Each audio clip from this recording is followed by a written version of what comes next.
तेरा पाकिस्तान है, ये मेरा पाकिस्तान है। इस पे दिल कुर्बान, इस पे जान भी कुर्बान है। और इस पे दिल कुर्बान, इस पे जान भी कुर्बान है।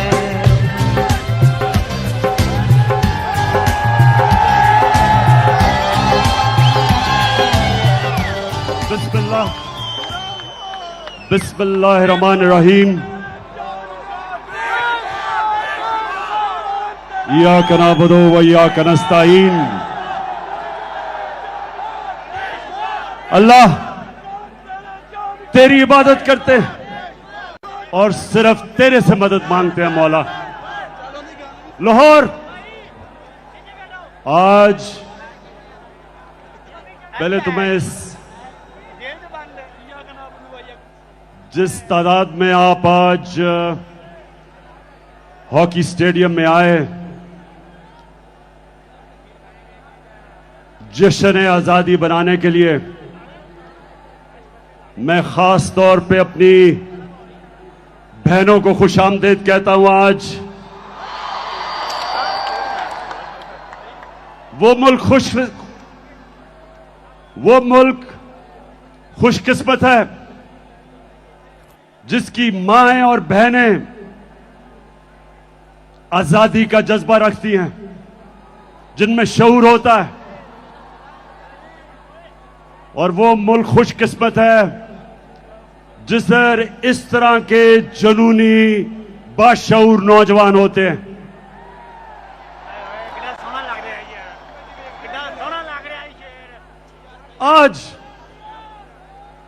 आज आपने तहम्मुल से और बड़े गौर से मेरी बात सुननी है। मैंने आज आपको हकीकी आजादी का रोड मैप देना है, रास्ता बताना है। और मैंने आखिर में हमने क्या कदम उठाने हैं हकीकी आजादी को हासिल करने के लिए, वो आज मैं सारी कौम को वो रास्ता बताऊंगा। मेरे पाकिस्तानियों, 4 किस्म की गुलामी होती है। 4 किस्म की गुलामी इंसान करता है। कायद आजम मोहम्मद अली जिन्ना ने हमें एक गुलामी से आजादी दिलवाई। मैं आज अपनी तकरीर के अंदर आपको वीडियोस दिखाऊंगा ताकि आपको समझ आए, मैं अपने आप को बेहतर तरीके से आपको समझा सकूं कि मैं क्या कह रहा हूं। तो मैं सबसे पहले एक आपको छोटी सी कायद आजम की वीडियो सुनाना चाहता हूं, जो उन्होंने आज से 75 साल पहले कहा। तो मैं ये चाहता हूं कि उस वीडियो को चलाएं please. Muslims desire freedom more than anyone else because love for freedom, fraternity and liberty is the lifeblood of their existence. But freedom must mean freedom both from the British exploitation and Hindu domination. 100 millions of Muslims will never agree merely to a change of masters. तो पाकिस्तानियों, मैं अब उर्दू में बताता हूं कि हमारे कायद मोहम्मद अली जिन्ना ने क्या कहा। उन्होंने ये कहा कि हम अंग्रेज की गुलामी से निकल के हिंदुओं की गुलामी में नहीं जाना चाहते, हम एक आजाद मुल्क बनाना चाहते हैं। और उन्होंने बताया कि मुसलमान हमेशा आजादी के लिए जद्दोजहद करता है। क्योंकि मेरे पाकिस्तानियों, जब पाकिस्तान बन रहा था तो एक नारा था कि पाकिस्तान का मतलब क्या, और मेरा तेरा रिश्ता क्या। अब ला इलाहा इल्लल्लाह का मतलब, ये मेरी कौम ये गौर से सुन लो, क्योंकि मैं जो आगे आपको बताने जा रहा हूं, हमने कैसे मुकम्मल तौर पे हकीकी आजादी हासिल करनी है। ये याद रखें कि हम अल्लाह से जब कलमा पढ़ते हैं तो अपना अल्लाह से वादा करते हैं कि अल्लाह तेरे अलावा हम किसी के सामने नहीं झुकेंगे। इसको सब समझ जाओ कि हमें बताया गया था शुरू में कि सिर्फ पत्थर के बुतों के सामने झुकना शिर्क है। आहिस्ता आहिस्ता हमें समझ आई, जैसे जैसे मेरी उम्र गुजरी तो मुझे समझ आई कि जब भी अपने जमीर का आप सौदा करते हो और राय हक से हटते हो और किसी भी झूठे खुदा के सामने झुकते हो, पैसे के बुत और सबसे खतरनाक गुलामी का बुत खौफ का बुत है जो इंसान को गुलाम बना देता है। और कभी भी एक गुलाम कौम ऊपर नहीं आ सकती। गुलाम सिर्फ अच्छे गुलाम बनते हैं। इसलिए बड़ी जद्दोजहद के बाद, लाखों कुर्बानियों के बाद पाकिस्तान बना। मैं ज़मान पाक में बड़ा हो रहा था। लाहौर के लोगों सुनो, उस वक्त जो बॉर्डर क्रॉस करते हुए कत्लेआम हुई, हम बड़े होते हुए कितने लोगों को जानते थे जिनके सारे खानदान कत्ल हो गए, लाखों लोग मरे। हमारा घर नहर पे ज़मान पाक पे, मेरी वालदा बताती हैं कि वो शाम को जब कभी नहर के ऊपर सैर करने जाती थी तो वहां इतने लोग बैठे होते थे जो हिंदुस्तान से आए, और एक एक दुख भरी कहानी सुनाता था कि सारा का सारा खानदान कत्ल हो गया। एक दफा मेरी वालदा ने कहा कि बड़ी औरतें, 5-6 औरतें भागी भागी आ रही थी, उनसे पूछती हैं कि पाकिस्तान आ गया। मेरी वालदा ने कहा ये पाकिस्तान है। उधर ही बैठ गई और फिर उन्होंने बताया सारे उनके आदमियों को कत्ल कर दिया, जो उनकी नौजवान बेटियां थी उनको उन्होंने अगवा कर लिया, सिर्फ बेचारी वो औरतें बची। तो इस तरह की हमने कहानियां सुनी है। ये कुर्बानियों के बाद हमारा मुल्क आजाद हुआ था। और जो सबसे जुल्म गुलामी करती है, इंसान के इज्जत नफ्स को खत्म कर देती है, एक इंसान में एहसास कमतरी डाल देती है। हम जब बड़े हो रहे थे हमें याद है, यहां लाहौर जमखाना में हम जाते थे तो लाहौर जमखाना और पंजाब क्लब के लोग इस तरह रहते थे जैसे वो अंग्रेज हैं। क्लब्स के अंदर अंग्रेजी बोली जाती थी, सिर्फ बैरों के साथ उर्दू बोलते थे, और जब उर्दू बोलते थे तो वो बिलावल भुट्टो की तरह बोलते थे कि बारिश आटा है। यानी कि एहसास से कमतरी ऐसे थी कि पाकिस्तानी अंग्रेज बनना चाहते थे, और ये गुलामी करती है। लाहौर के लोगों, जब मैं पहली दफा आज से 50 साल पहले इंग्लैंड में क्रिकेट खेलने गया तो मैं तो सिर्फ 18 साल का था। तो मुझे अभी भी याद है, मेरे सीनियर प्लेयर मुझे कहते, ये कानों ने सुना कि इमरान सोचो भी ना कि हम अंग्रेज को हरा सकते हैं, अगर इज्जत से हार के वापस आ गए तो बहुत बड़ी कामयाबी होगी। एहसास कमतरी थी, जीते हुए मैच हम हार जाते थे क्योंकि हमारे अंदर खुद एतमादी नहीं थी कि हम जीत सकते हैं। 70 की दिहाई में अच्छी भली अच्छी टीमें थी, कोई मैच नहीं जीतती थी। बड़े बड़े मैच जब आते थे एहसास कमतरी की वजह से घबरा के हार जाते थे, और जब 80 की दिहाई में कमजोर टीमें थी, लेकिन क्योंकि ज़हनी तौर पे हम आजाद हो गए थे,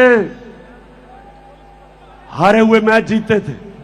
यही पाकिस्तान का हाल है कि वो गुलामी से जो एहसास कमतरी थी उससे हम निकले नहीं। तो पहली गुलामी से तो कायदे आजम ने हमें आजाद किया, और इंशाअल्लाह आज हम उसका पूरा जश्न बनाएंगे। 12 बजे हम 14 अगस्त को उसका शानदार इस्तकबाल करेंगे, सब मिलके पाकिस्तान का तराना गाएंगे। लेकिन 3 और किस्म की गुलामियां, 3 और किस्म की गुलामी है, और मैं चाहता हूं ये गौर से सुने, क्योंकि आखिर में मैं आपको बताऊंगा कि हमने अपने हकीकी आजादी की तरफ कैसे जाना है। जो दूसरी किस्म की गुलामी है वो ज़हनी गुलामी, और वो मैं जब अपनी सारी कौम को मदीना की रियासत का बताता हूं तो मेरे नबी सल्लल्लाहु अलैहि वसल्लम ने मदीना के रियासत में उन लोगों, उन अरबों का जो हैसियत ही कोई नहीं थी, 2 सुपर पावर्स थी मगरिब में और मशरिक में, Byzantine Roman empire, Persian empire. उन्होंने क्या किया, गौर से सुनो मेरे नौजवानों, कि उन्होंने उन लोगों को दुनिया की इमामत करवा दी। 10 साल 622 और 632 जब मेरे नबी सल्लल्लाहु अलैहि वसल्लम दुनिया से गए, वो ही अरब जिनकी हैसियत नहीं थी दुनिया की इमामत की, तो वो क्या किया उन्होंने, अब ये गौर से सुने क्या किया। 2 काम किए, क्योंकि ये लोग, हमारे लोगों को गलतफहमी है कि तलवार से इस्लाम फैला। 10 सालों के अंदर 622 और 632 के बीच में सिर्फ 1300 से 1400 लोग मरे जंगों में। फिर से सुन लें, 10 सालों में दोनों तरफ सारी जंगों में 1300 से 1400 लोग मरे, लेकिन सारे अरब में इस्लाम फैल गया। वो तलवार से इनकलाब नहीं आया था, वो फिक्री इनकलाब था, ज़हनों के अंदर इनकलाब आया था। और वो मैं चाहता हूं दूसरी चीज कि आप समझें कि हमने कैसे अपनी नबी की सीरत के ऊपर चलते हुए इस मुल्क के नौजवानों को ज़हनी तौर पे आजाद करना है। 2 चीजें की उन्होंने। सबसे पहले उन्होंने तालीम के ऊपर जोर दिया। उन्होंने कहा कि अगर चाइना भी तालीम हासिल करने के लिए जाना पड़े, इल्म के पीछे चाइना भी जाना पड़े, तो जाओ। मतलब उन दिनों में चाइना जाना का मतलब कि अपनी जान की बाजी खेलना। और कहा जब से तुम पैदा होते हो और जब तक तुम कब्र में नहीं जाते, इल्म सीखो। तालीम को उन्होंने इबादत बना दिया। आलिम का दर्जा उन्होंने ऊपर उठा दिया, जो जहालत की गुलामी थी उससे आजाद किया। और दूसरी आजादी, ये खास तौर पे आप सुन लो, दूसरी उन्होंने ज़हन कैसे आजाद किए? उन्होंने इंसानों को बताया कि ये जो खौफ है, पाकिस्तानियों गौर से सुनो, क्योंकि ये खौफ आपके ऊपर तारी किया जा रहा है आजकल, इससे मेरे नबी ने लोगों को कैसे आजाद किया? क्योंकि जो खौफ की गुलामी है वो सबसे खौफनाक गुलामी है। मैं बार बार लोगों को मिसाल देता हूं करबला की। मुसलमानों की तारीख में जो सबसे बड़ा सानिया हुआ, सबसे बड़ी ट्रेजेडी हुई, करबला के अंदर जब हजरत इमाम हुसैन पहुंचे तो कूफा के लोगों को पता था कि हजरत इमाम हुसैन राय हक पे हैं, उनको पता था। लेकिन यजीद के खौफ की वजह से, उसके जुल्म से डर के उन्होंने उनकी मदद नहीं की। और हमेशा कूफा के लोगों ने बाद में पछताए कि क्यों नहीं हमने उनकी मदद की, और इस्लाम की तारीख की सबसे बड़ी ट्रेजेडी होने दी। तो नबी ने लोगों को कैसे आजाद किया खौफ से? उन्होंने कहा 3 सबसे बड़े खौफ हैं इंसान के। सबसे बड़ा खौफ मौत का खौफ, दूसरा खौफ कि मैं जलील ना हो जाऊं, मैं फेल ना हो जाऊं, और तीसरा खौफ मेरी रिस्क ना चली जाए, मेरी नौकरी ना चली जाए, मेरी बिजनेस ना बंद हो जाए। ये 3 खौफ की वजह से इंसान अपने जमीर पे कॉम्प्रोमाइज करता है, इंसान राय हक पे चढ़ने से डरता है, इन 3 खौफ की वजह से। मैं जब पॉलिटिक्स में आया तो मैं जब पढ़े लिखे लोगों को कहता था कि मेरे साथ आओ पॉलिटिक्स में, अगर पॉलिटिक्स में करप्ट लोग हैं तो ईमानदार लोगों को आना चाहिए। मुझे अफसोस से कहना पड़ता है कि पढ़े लिखे और ईमानदार लोग ज्यादातर मुझे कहते थे पॉलिटिक्स बड़ी गंदी है, हमें जलील कर देंगे। मैं आज भी लोगों को कहता हूं, ये जो मेरे घटिया मुखालिफ 26 साल से मेरे किरदार कुशी कर रहे हैं, 26 साल से मेरे ऊपर इन्होंने हर किस्म का किताबें मेरे ऊपर गंदी लिखवाई, हर किस्म के मेरे ऊपर इन्होंने बदनाम करने की कोशिश की। लेकिन अल्लाह की शान देखो, आज अब किस तादाद में आए हुए हैं और मुझे हौसला अफजाई कर रहे हैं।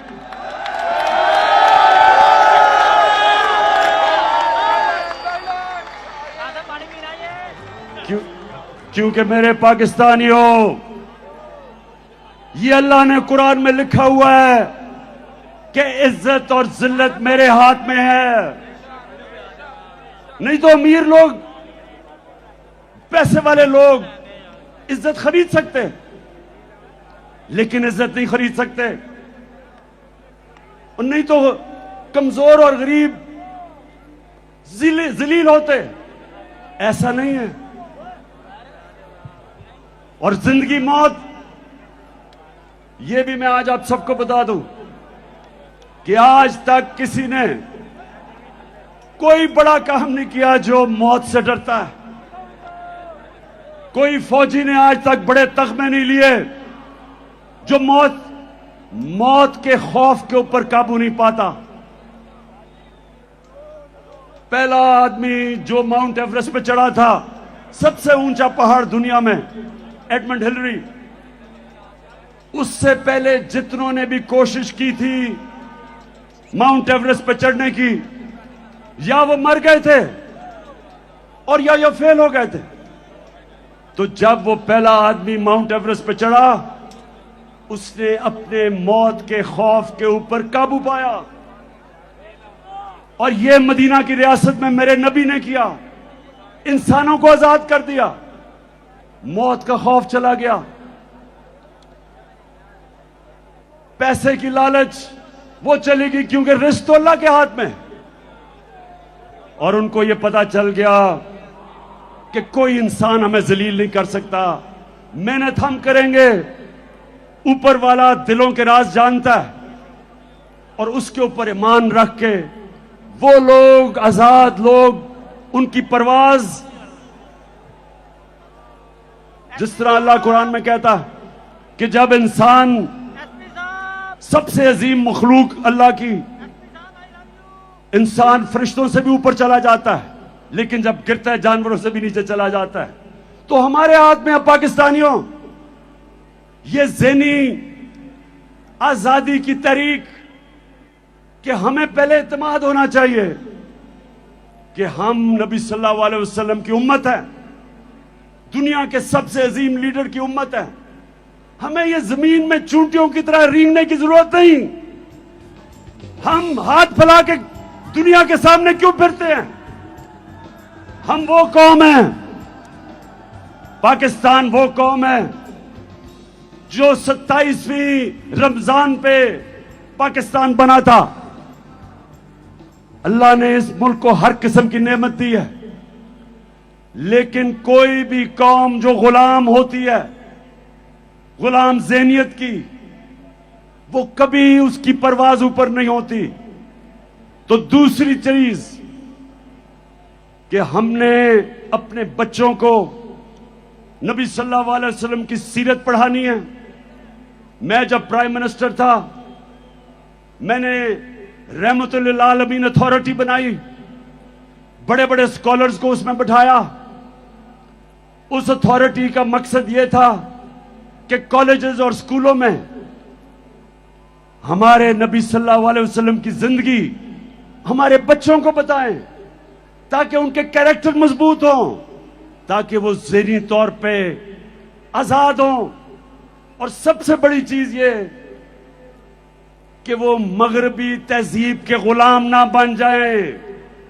जब तक उनको अपनी तारीख का, अपने दीन का नहीं पता चलेगा, तो मगरबी तहजीब इतनी इस वक्त छाई हुई है कि हमारे बच्चे उनकी गुलामी करेंगे।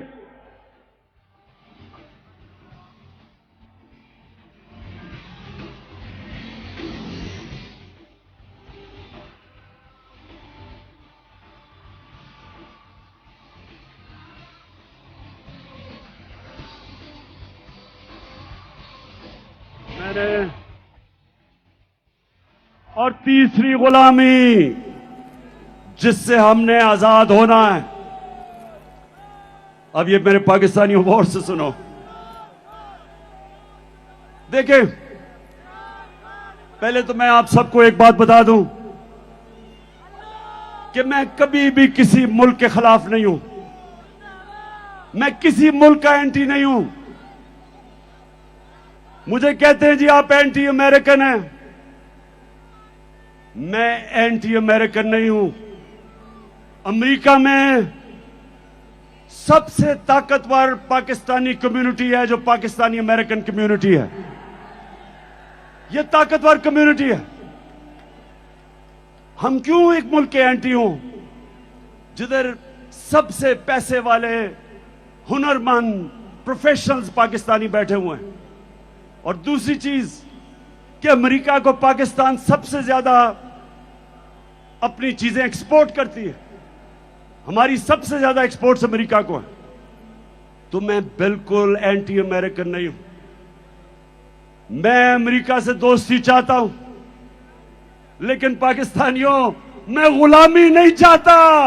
अल्लाहू अल्लाहू अल्लाहू अल्लाहू अल्लाहू। ये ज़मीं जब न थी, ये जहां जब न था, ये ज़मीं जब न थी, ये जहां जब न था, ये ज़मीं जब न थी, ये जहां। मेरे लाहौर के बाशऊर लोगों, गौर से अब सुनना। अब मैं अपनी असल चीजों पे आने लगा हूं, गौर से सुनना, क्योंकि मैंने आज आपको आज आपको मैंने अपने हकीकी आजादी का रोड मैप देना है, तो ये जरा गौर से सुन लें। मैं ज्यादातर पाकिस्तानियों से बेहतर अमेरिका को भी जानता हूं, मगरबी तहजीब को भी जानता हूं। क्रिकेट की वजह से कई साल मैं उनके बरतानिया में रहा, यूनिवर्सिटी उधर गई, दोस्तियां मेरी थी वहां। मैं उनके कल्चर को अंदर से जानता हूं। अब जो मैं आपको चीज सुनाना चाहता हूं वो ये कि मैं जो उनकी साइकी जानता हूं वो ये,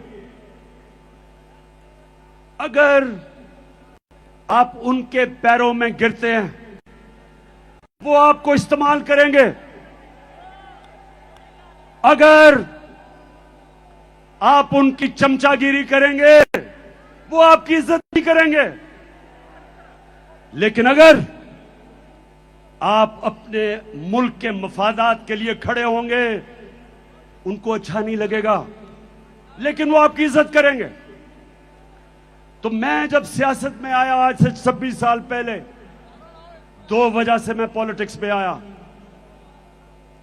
एक, जिसकी मैं अभी जो चौथी गुलामी है उसकी बात करूंगा, इंसाफ के लिए, और एक इसके लिए जो हम अपनी खुददारी खो बैठे। मैं ये चाहता हूं कि आप चलाएं कि मैं जब 26 साल पहले पॉलिटिक्स में आया था तो मैं क्या कह रहा था, ताकि आपको ये ना लगे कि मैं ऐसे ही लोगों को वरगलाने के लिए, वोट लेने के लिए मैं अमेरिका के खिलाफ बात करता हूं। ये जरा गौर से सुने कि मैं शुरू में जब पॉलिटिक्स में आया था तो मैं क्या कहता था। हमारी तहरीक इंसाफ, अगर आप इसकी फॉर्म देखें तो इसके ऊपर लिखा हुआ है अय्या का नाबुदो व अय्या का नस्ताईन, और वो इसलिए कि जो भी तारीख ज्वाइन करना चाहता है आपने किसी भी इंसान के सामने झुकना नहीं। किससे करते हैं, कभी अमेरिका के सामने, कभी बैंकों के सामने, कभी बैरूनी मुल्कों के सामने।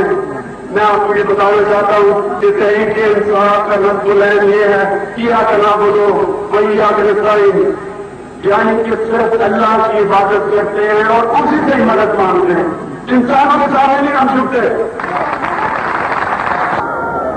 पाकिस्तान का मतलब क्या था? ला इलाहा इल्लल्लाह। ला इलाहा इल्लल्लाह का क्या मतलब है? अल्लाह तेरे सिवा किसी के सामने नहीं झुकूंगा।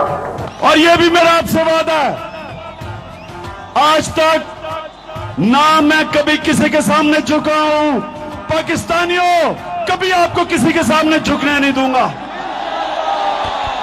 Will you allow the American government to have CIA here in Pakistan? Absolutely not.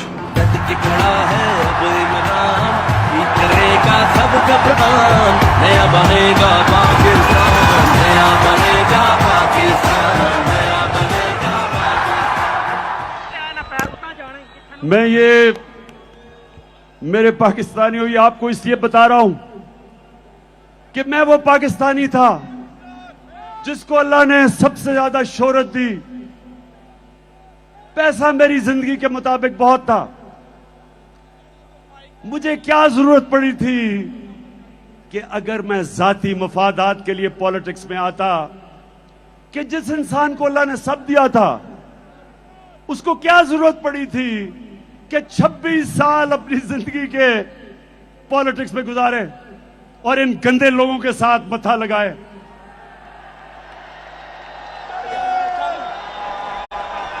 वो इसलिए और वो इसलिए कि पाकिस्तानियों, मेरे मां बाप,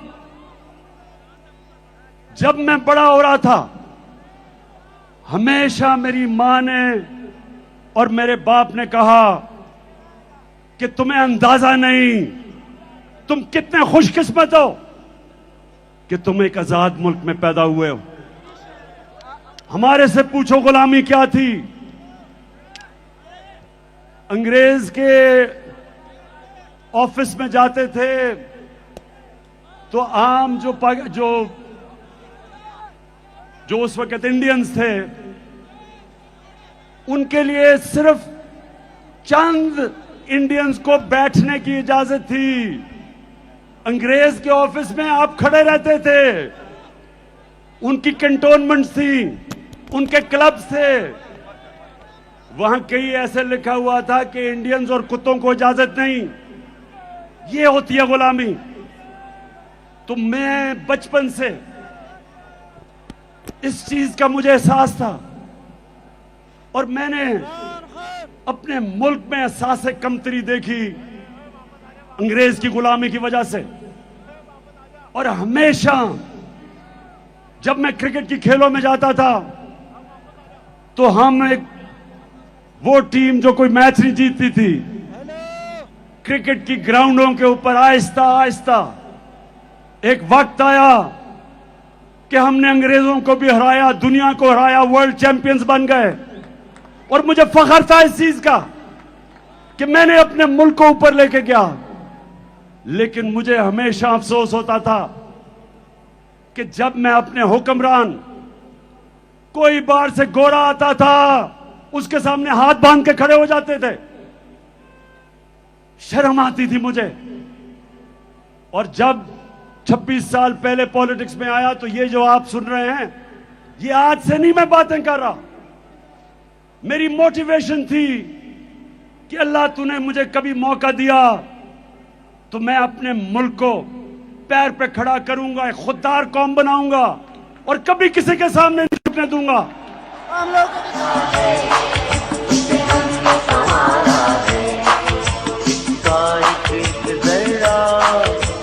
जान से प्यारा है इसका एक जरा, हमें जान से प्यारा है। ये देश हमारा है, ये देश हमारा है। तो मैं अब जरा आपको वीडियोस दिखाऊंगा, जरा संभल के देखना। इन लोगों की मैं बात कर रहा हूं जो हमें शर्मिंदा करवाते थे, जिनको अपनी तो इज्जत नहीं थी, कौम की भी इज्जत मिट्टी में लगा देते थे। तो सबसे पहले हमारा डिफेंस मिनिस्टर और फॉरेन मिनिस्टर, वो जरा अमेरिका के मुतालिक क्या कह रहा है, जरा दिखाओ। अमेरिका जो है अगर जो है वो चाहे तो इस वक्त पाकिस्तान के लिए इतनी माशी जो है डिफिकल्टीज क्रिएट कर सकता है कि मैं समझता हूं कि हो सकता है हम जो हमारा ऑयल बिल जो है अदा करने के लिए हमारे पास पैसे ना रहे। ऑलरेडी जो माशी हालात जो है हमारे इंतहाई मखदूश हैं। ये सारे वेंटिलेटर जो है ना, ये लगे हुए हैं अमेरिका की मर्जी से लगे हुए हैं। अमेरिका चाहे तो ये सारे के सारे जो हमें जो इस वक्त ड्रिप्स लगी हुई हैं या वेंटिलेटर लगे हैं, पाकिस्तानियों, ये डिफेंस मिनिस्टर, फॉरेन मिनिस्टर ये कह रहा है कि अमेरिका ने हमें वेंटिलेटर पर रखा हुआ है, जब चाहे वो खींच दे और हम मर जाएंगे। मैं पहले तो इससे पूछता हूं कि ये इस नौबत पे लेके कौन आया? 30 साल तो तुम दो खानदान इस मुल्क के ऊपर हुकूमत कर रहे थे, वेंटिलेटर पे डाला किसने? इस मुल्क का खुद पैसा चोरी करके बाहर महलात, अरबों डॉलर्स की प्रॉपर्टीज, बैंक अकाउंट्स, सारे शाहाना लाइफस्टाइल और कौम को मकरूज कर दिया। कौन जिम्मेदार है? तो पहले हमें मकरूज किया, अब हमें कहता है कि अगर हमने अमेरिका की गुलामी ना की तो हम मर जाएंगे। अब जरा मौजूदा प्राइम मिनिस्टर, क्राइम मिनिस्टर, जरा सुने जरा ये क्या फरमाते हैं मुल्क का प्राइम मिनिस्टर। मैं सऊदी अरब से होके आया हूं, मैं यूएई के होके, अभी मैं तुर्की होके आया हूं, और मैंने उन भाइयों को कहा कि आप हमारे बड़े अजीम भाई हैं, हमेशा आपने हमारी मदद की। और मैंने यही कहा, जब मैं आया हूं तो आप समझेंगे शायद ये मांगने आया है। मैं मांगने नहीं आया, लेकिन मजबूरी है। जिस तरह माजी में 75 साल में आपने हमारा हाथ बटाया है, कुछ अर्सा आप हताहत बटा। मैंने कहा मैं वादा करता हूं कि इंशाअल्लाह हम पूरी कौम हम मिलकर दिन रात मेहनत करेंगे, पसीना कराएंगे, अपने पांव पे खड़े होंगे। अब मुझे बताएं, पाकिस्तानियों मुझे बताएं आप कि जब आप मुल्क का प्राइम मिनिस्टर और उस मुल्क का डिफेंस मिनिस्टर ये कहते हैं कि अमेरिका के बगैर हम जी नहीं सकते, तो मुझे बताएं आप सबकी क्या इज्जत होगी? हरे पासपोर्ट की दुनिया में क्या इज्जत होगी? जिस मुल्क के प्राइम मिनिस्टर भिखारियों की तरह फिरते हैं, उस कौम के शहरियों की दुनिया में क्या इज्जत होगी? और मैं इसलिए पॉलिटिक्स में आया था क्योंकि मैं इंटरनेशनल क्रिकेट खेलता था और मुझे पता था कि हम जब दुनिया में जाते थे तो हमारे पासपोर्ट की हमें किस तरह बेइज्जत होना पड़ता था। वो इसलिए कि जब हुक्मरान भिखारियों की तरह अपनी बाहर जाते दें डॉलर्स बाहर और मुल्क को मकरूज करके और फिर झुके सामने। अब जरा देखें कि पाकिस्तान का प्राइम मिनिस्टर नवाज शरीफ जब प्रेसिडेंट ओबामा से मिला तो जरा उसको फरमाएं, उसकी जरा देखें कि हालत क्या थी, कंपें टांग रही थी।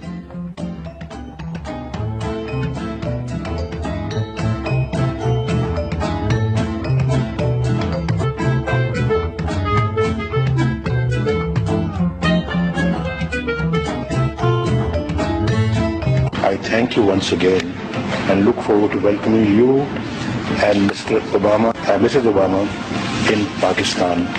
And Keema and Dal is great. इतना घबराया हुआ था कि थैंक यू भी पढ़ के करना पड़ा, कहीं गलती ना हो जाए, आका नाराज ना हो जाए। तो पाकिस्तानियों, अब जरा मैं सिर्फ एक और आपको वीडियो दिखाना चाहता हूं, फिर से आप ये गलत फहमी में ना हो कि मैं आज ये बातें कर रहा हूं। ये मैं जब से पॉलिटिक्स में हूं ये बातें कर रहा हूं मेहर का। ये जरा देखें ग्राउंड रियलिटी के ऊपर, what do you think will happen? मेहर ग्राउंड रियलिटी, अगर आप ग्राउंड रियलिटी पे चलना तो चुप करके गुलाम बन जाते हैं। अंग्रेजों से क्यों इतनी कोशिश की थी आजादी लेने के लिए? वो बेहतर उसी कम से कम गवर्नेंस सिस्टम में से बेहतर था, हालात तो बेहतर थे, ट्रेनें चलती थी, यूनिवर्सिटीज बेहतर थी, तालीमी निजाम बेहतर था, लॉ एंड ऑर्डर बेहतर था, करप्शन नहीं थी। तो ये आजादी लेने की हमें जरूरत क्या थी? फिर जमीनी काय करके हाथ खड़े करके कहें जी आपके हम गुलाम है, जो करना कर लें। आप फैसला कर ले, फिर क्या कहना है? या तो आप फैसला करें कि आप एक आजाद मुल्क की तरह रहना चाहते हैं, खुददार मुल्क, एक बाइज्जत मुल्क, या ये बेशर्मी की तरह जिल्लत उठानी पड़ती है, वहां से हर दूसरे दिन गोरा आके झाड़ा देके चला जाता है और डू मोर करके जाता है कि और अपने लोगों को मारो। ये कोई जिंदगी है? मैं आपको ये बता दूं कि अगर आप इस जिंदगी से मुतमईन है तो आप हो। मैं ये जमीनी इकाई कबूल नहीं करता।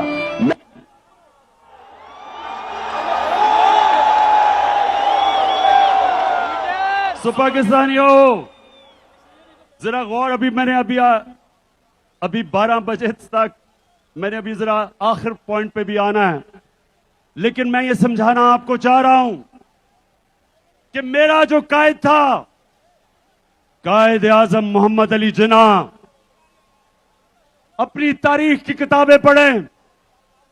एक गुलाम हिंदुस्तान में एक आजाद लीडर था, उसके सारे मुखालिफ इज्जत करते थे, खुददार था, कभी किसी के सामने नहीं झुकता था। हम उसको लीडर मानते हैं। और हम पाकिस्तानियों, आप ये सुना है हमने कितनी भारी कीमत अदा की अमेरिका की गुलामी करके। मैं फिर से आज आपको कहता हूं कि मैं अमेरिका से दोस्ती कर रहा था, लेकिन मैं गुलामी करने के लिए तैयार नहीं था। मैंने प्रेसिडेंट ट्रंप से मेरे ताल्लुकात ठीक थे, क्योंकि वो वापस इज्जत देता था। जब मैं वॉशिंगटन गया, अपनी पाकिस्तानी कम्युनिटी अमेरिकन से पूछे कि जिस तरह का उसने प्रोटोकॉल मुझे दिया, कितने और पाकिस्तानी प्राइम मिनिस्टर्स को दिया पहले, क्योंकि वो इज्जत करते हैं उनकी जो अपनी इज्जत करवाते हैं। मैं जिधर उनसे मुखालफत करता हूं वो ये कि उन्होंने धमकी दी जनरल मुशर्रफ को और कहा कि पाकिस्तान को अमेरिका की जंग में अगर शामिल ना किया, आपने शिरकत ना की, तो पाकिस्तान को वो तबाह कर देंगे। बदकिस्मती से हमारा लीडर उस वक्त जनरल मुशर्रफ घुटने टेक गया और पाकिस्तानी कौम ने बाहरी कुर्बानी अदा की उसके लिए। जो अमेरिका में दहशतगर्दी हुई थी, न्यूयॉर्क में 2500 अमेरिकन मरा था, उनकी जंग में शिरकत करके 80,000 पाकिस्तानी कुर्बान हुआ। दुनिया की तारीख में पहली दफा गुलामी की यह इंतहा थी कि जंग उनकी लड़ रहे हैं, हमारे फौजी कुर्बानियां दे रहे हैं, हमारे शहरी कुर्बानियां दे रहे हैं, और हमारे ऊपर 400 ड्रोन अटैक किए अमेरिका ने। ड्रोन अटैक का मतलब कि देहातों में जाके बमबारी करके लोग मारते थे। कौन सा मुल्क इजाजत देता है कि कोई और मुल्क फैसला करे कौन सा पाकिस्तान में दहशतगर्द है और आके उसको मार दे? हमारा दहशतगर्द अल्ताफ हुसैन 30 साल से बैठा हुआ है बर्तानिया में, हजारों लोग मरवाए उसने। क्या बर्तानिया पाकिस्तान को इजाजत देगा कि हम अल्ताफ हुसैन के ऊपर ड्रोन अटैक करें? वो नहीं करेंगे। वो कहेंगे ये हमारे कानून के खिलाफ है, अदालत में जाके साबित करो कि वो दहशतगर्द है। तो हमारे मुल्क में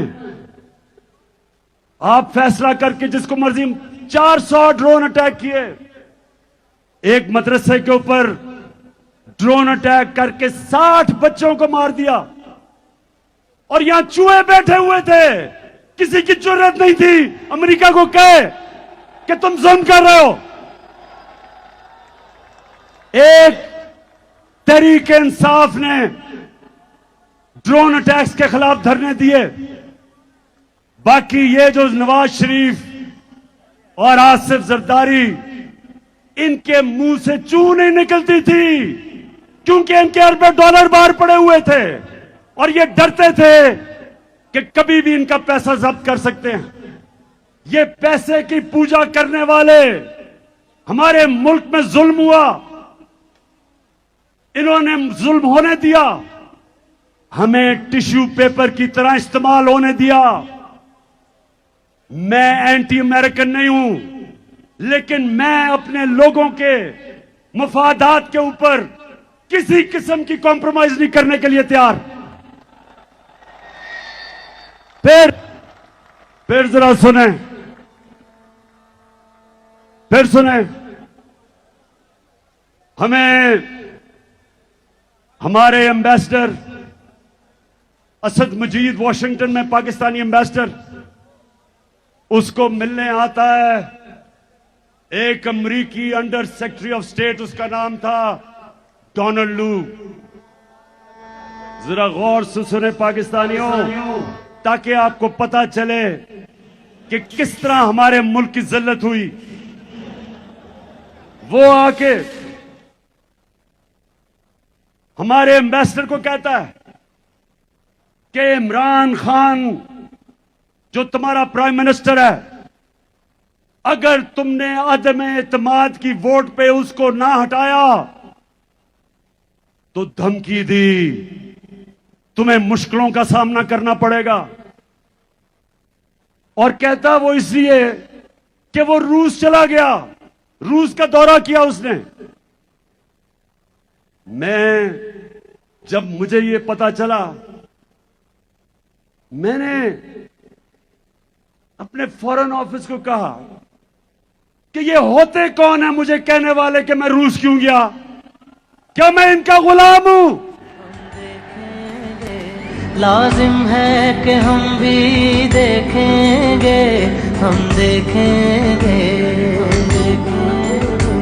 हम देखेंगे, लाजिम है कि हम भी देखेंगे, हम देखेंगे। तुम मेरे लाहौर के बाशऊर शहरियों थक तो नहीं गए? ये आजादी की जश्न की राहत है। अभी मैंने आपको बताना है कि मैंने आपके साथ मिलके, आपने मेरे साथ मिलके इस मुल्क में हकीकी आजादी कैसे छीननी है। तो धमकी देता है कि जी रूस क्यों चला गया? मैं रूस इसलिए गया कि मेरे लोगों का फायदा था उसमें। मैं चाहता था कि मेरे लोगों को सस्ता तेल मिले। जो हिंदुस्तान रूस से 40% कम कीमत पे तेल ले रहा है, मैं चाहता था कि हमने जो 20 लाख टन गंदम खरीदनी है, हम रूस से सस्ते दाम पे लें। उनके सदर पुतिन से मैंने बात की थी, वो तैयार थे हमारी मदद करने के लिए। हमने गैस लेनी थी आगे जाके रूस से, तो वो इतने नाराज हुए कि जनाब इमरान खान को हटा दो। इसने हमारा हुक्म नहीं माना। अब मैं आपको दो मुल्कों के फॉरेन मिनिस्टर्स दिखाना चाहता हूं। पहले हिंदुस्तान का फॉरेन मिनिस्टर, उसको हुक्म दिया, उसको कहा कि जनाब आप रूस से तेल ना खरीदें। अब ये गौर से सुने, हिंदुस्तान अमेरिका का स्ट्रेटेजिक एलाय है। हमारा कोई अमेरिका के साथ अलायंस नहीं है। हिंदुस्तान अमेरिका का स्ट्रेटेजिक एलाय है। और उनको जब अमेरिका ने कहा कि आप रूस से तेल ना खरीदें, तो उनके फॉरेन मिनिस्टर ने क्या कहा, ये देखें। By purchasing oil for national interest, India is being asked, are you funding this war? Tell me if buying Russian gas is not funding the war? I mean, why is it's only Indian money and oil coming to India which funds, but it's not gas coming to Europe which funds? I mean, look, somewhere, I mean, let's be a little even-handed out here. If countries in Europe and the West and the United States are so concerned, why don't they allow Iranian oil to come into the market? Why don't they allow Venezuelan oil to come into the market? I mean, they've squeezed every other source of oil we have. And then say, okay guys, you must not go into the market and get the best deal for your people. सुना? मैं जिनको समझ नहीं आए मैं समझाऊं। ये foreign minister को उन्होंने कहा कि रूस से तेल ना खरीदो।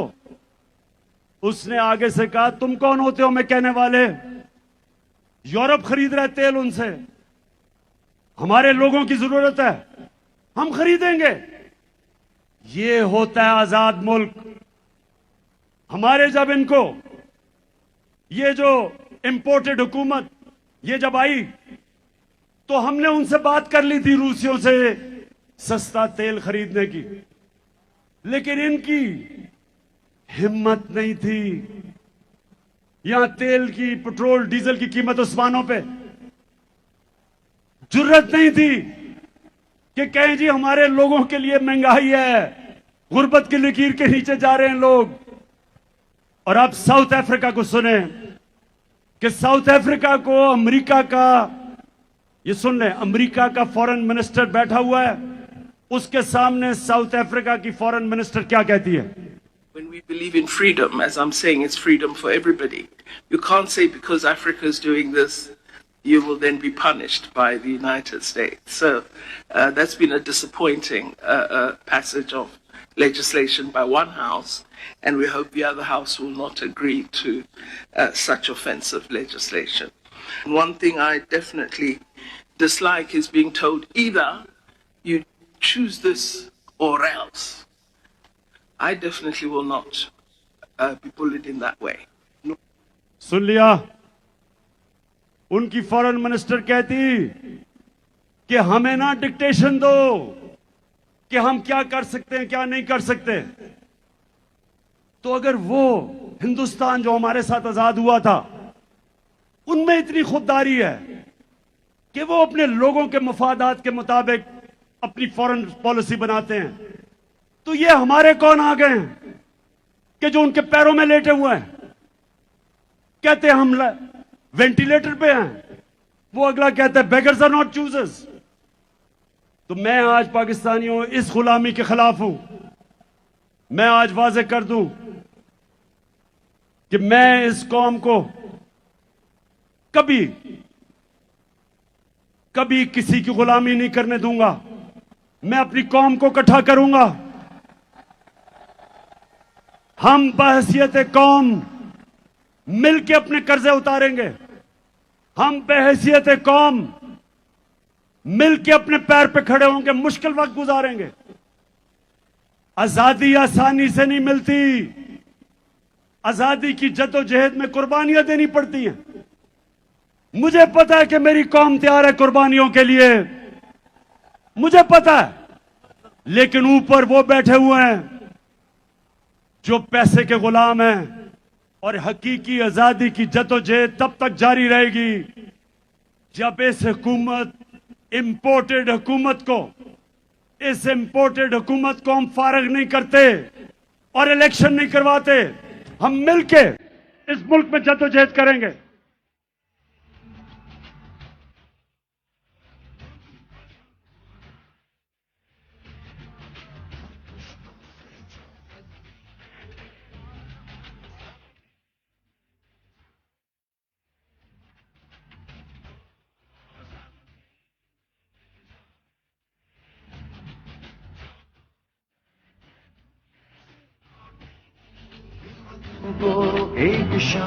और अब चौथी गुलामी। अब मेरे पाकिस्तानियों ये गौर से सुने, ये जो आखिरी गुलामी जिसके लिए हमने हकीकी की जंग लड़नी है, हकीकी आजादी की, ये सबसे ज्यादा एक माशरे में तबाही मचाती है। और वो क्या है? नबी सल्लल्लाहु अलैहि वसल्लम ने मदीना की रियासत में एक तो ज़हनी तौर पे लोगों को आजाद किया, और दूसरा उन्होंने अदल और इंसाफ दे के इंसानों को आजाद किया। जानवरों की बस्तियों में और इंसानों की बस्तियों में क्या फर्क है? जानवरों की बस्तियों के अंदर जो ताकतवर है वो जो मर्जी करे, कमजोर अपनी जान बचा के फिरता है। कमजोर की कोई अहमियत नहीं, उसके कोई हुकूक नहीं, वो छुपता फिरता है। और ताकतवर जो मर्जी करना चाहे कर सकता है। इसको कहते हैं जंगल का कानून।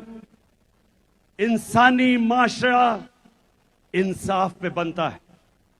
इंसाफ का क्या मतलब है? कि कमजोर को ताकतवर से कानून तहफ़्फ़ुज़ देता है, जिसको अंग्रेजी में रूल ऑफ लॉ कहते हैं, जिसको हम कानून की हुक्मरानी कहते हैं। इसके बगैर एक माशरे में लोग आजाद नहीं हो सकते। अब देहातों में निकल जाएं, बेचारा कमजोर आदमी वो फंसा हुआ है थाने कचहरी की सियासत में। उसको हर किस्म की, वो हर जगह जाके उसके मुश्किल। ताकतवर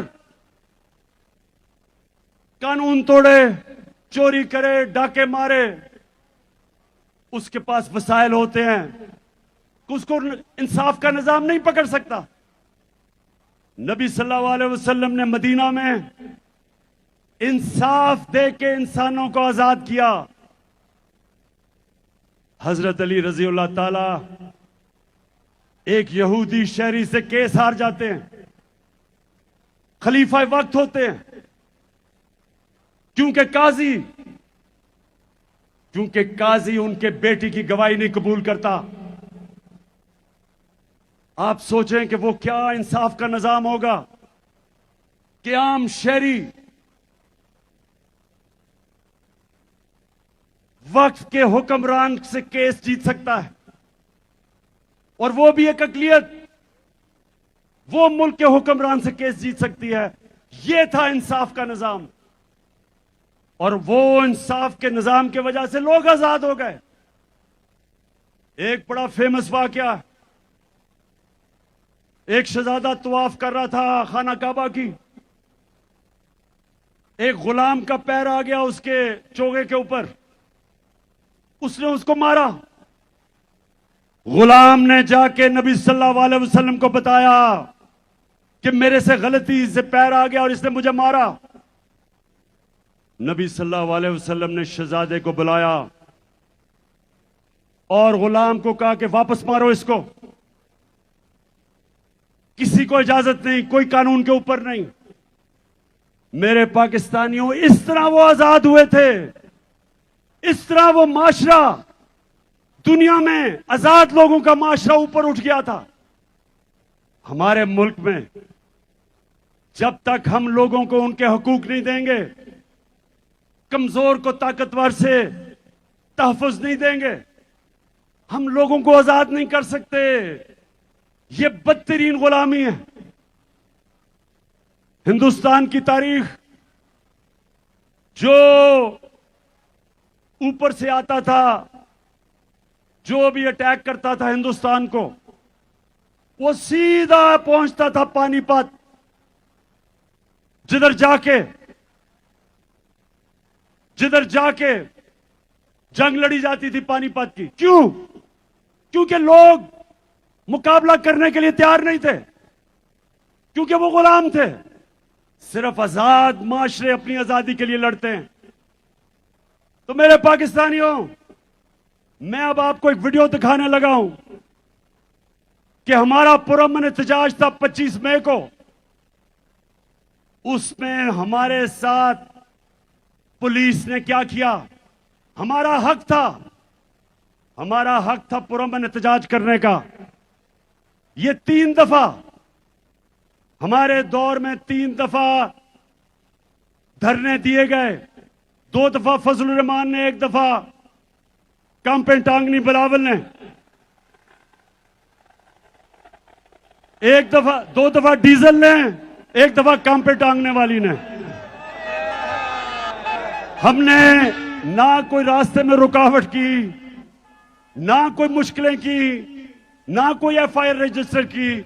जरा आप दिखाएं कि 25 को हमारे साथ क्या हुआ। भाई, घर में सिर्फ लेडीज है कि आप लोग बगैर किसी वारंट के, आप लोग घर में सिर्फ लेडीज और बच्चे, और आप लोग घर के अंदर एंटर हुए हैं। सुबह 4 बजे हुए हैं। ये देख लें, ये क्या कर रहे हैं आप लोग? डराने के लिए आए हैं औरतों को। सिर्फ हम औरतें हैं घर पे और बच्चे हैं। या आप हमारे घर में क्यों एंटर हो गए हैं? आप हमें हरास करें इतना ओपनली, आप हमारे घर में एंटर हो गए। मुझे नहीं, क्यों दरवाजा तोड़े? नहीं, बदतमीजी नहीं करेंगे आप, बिल्कुल नहीं। आप शर्म होनी चाहिए।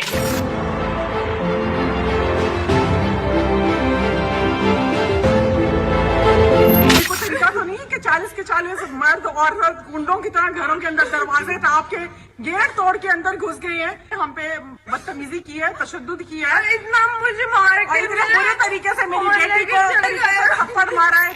पुलिस वाले पुलिस वैन में डाले में आए हैं 8 बंदे, और वो मेरे गेट के ऊपर से एक तो चढ़ के पार हुआ है, फिर उन्होंने डाला मारा, मेरा गेट तोड़ दिया। क्या हुआ है? क्या हुआ?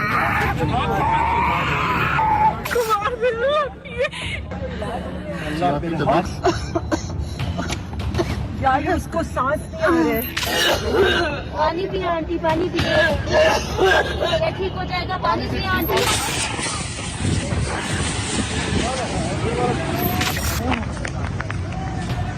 बाबा आंखों पानी। ओ बगैर तो छोटे-छोटे बच्चों में चैलिंग हो रही है यहाँ पे। फैमिलीज और बच्चों में चैलिंग हो रही है यहाँ पे। और इसको शेल मुंह पे इन्होंने मारा निशाना लेके।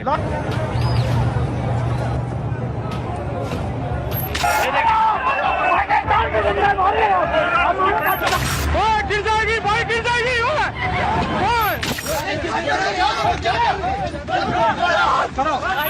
सर फाड़ दिया इन नकारा खबीस लोगों ने, इन लोगों ने ख्याल नहीं किया।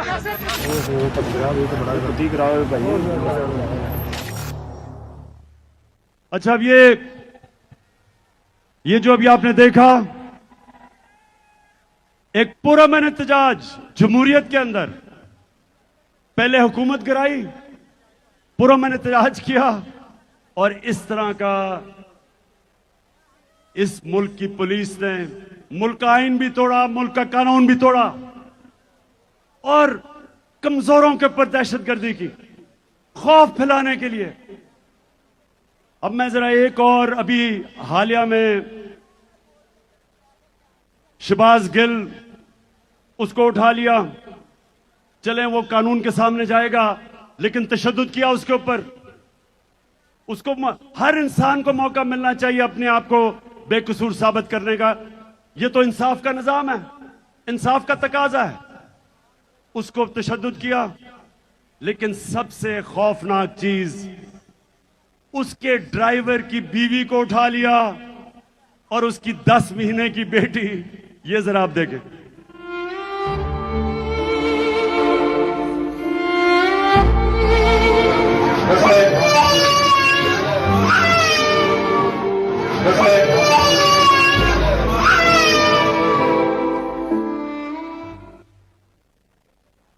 ये मैं आपको ये इसलिए दिखा रहा हूं, पाकिस्तानियों, इसलिए दिखा रहा हूं कि लोगों के ऊपर खौफ तारी किया जा रहा है कि किसी तरह ये कौम डर के, खौफजदा होके, इनकी दहशत की वजह से कबूल कर ले ये चोरों और डाकुओं को। जो भी ये कर रहे हैं सारे साजिशी। आज मेरी आवाज कान खोल के सुन लो, ये कौम जो मर्जी अब कर लो, तुम इस कौम को नहीं रोक सकते।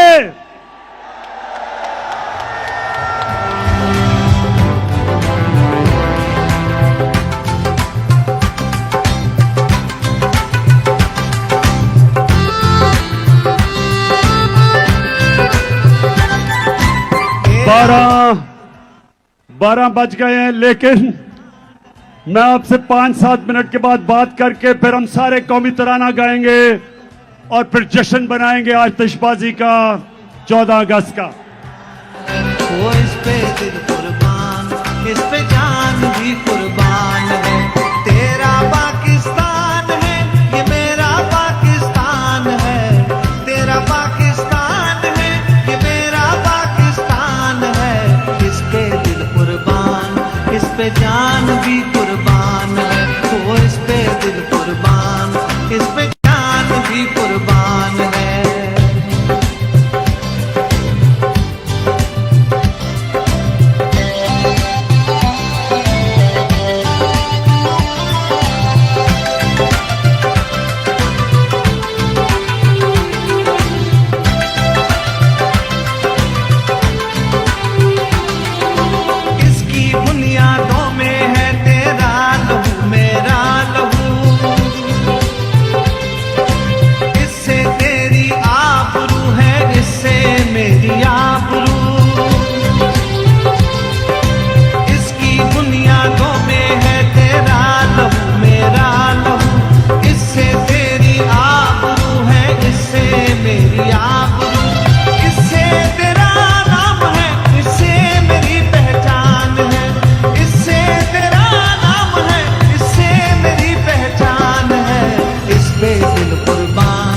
इस पे जान भी कुर्बान है।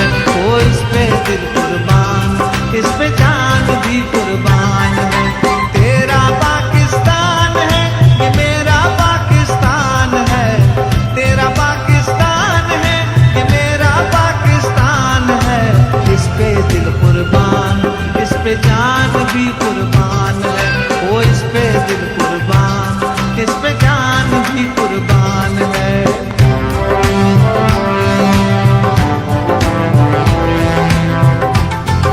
अभी नहीं, अभी नहीं।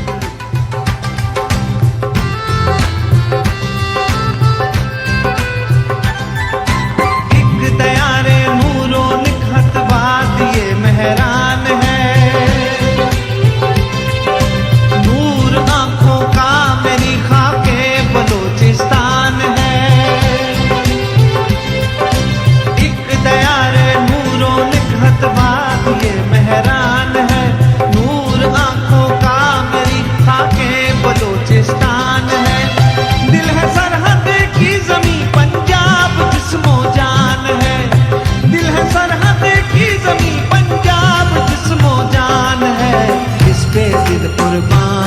इस पे जान भी कुर्बान है, ओ इस पे दिल कुर्बान, इस पे जान भी कुर्बान है।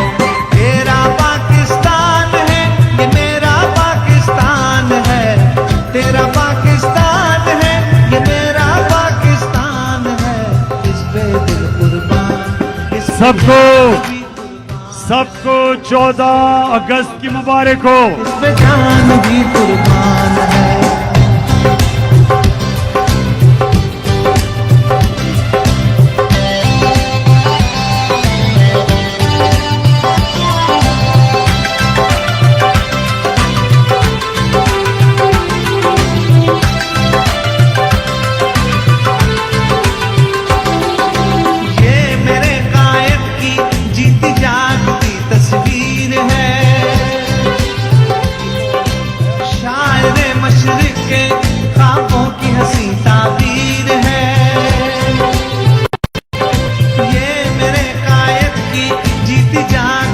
अपनी लाइट्स भी जलवा दें, लाइटें, फोन्स की लाइटें। ताबीर है ये वतन, प्यारा वतन, सरमाया ईमान है, ये वतन मेरा वतन, माशाल्लाह, सरमाया ईमान है, इस पे दिल कुर्बान, इस पे जान भी कुर्बान है, ओ इस पे दिल कुर्बान, इस पे जान भी कुर्बान है। जाग उठा है सारा वतन साथियों, मुजाहिदों, जाग उठा है सारा वतन साथियों, मुजाहिदों।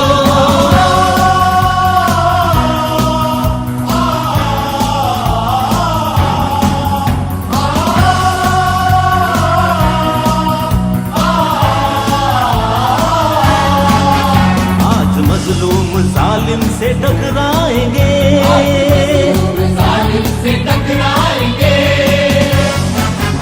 अपनी ताकत जमाने से मनवाएंगे, जमाने से मनवाएंगे,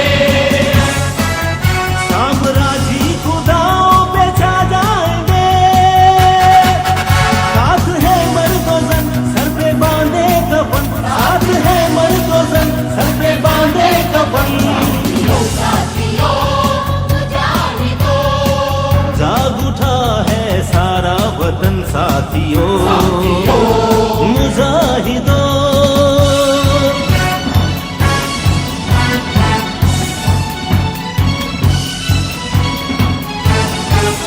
जो भी रस्ते में आएगा कट जाएगा,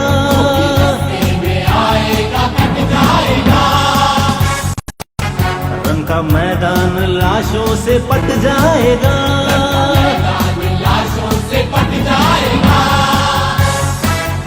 आज दुश्मन का तख्ता उलट जाएगा, हर जरी सब शिकन हर जवा देगी जन, हर जरी सब शिकन हर जवा देगी जन। जाग उठा है सारा वतन साथियों, मुजाहिदों।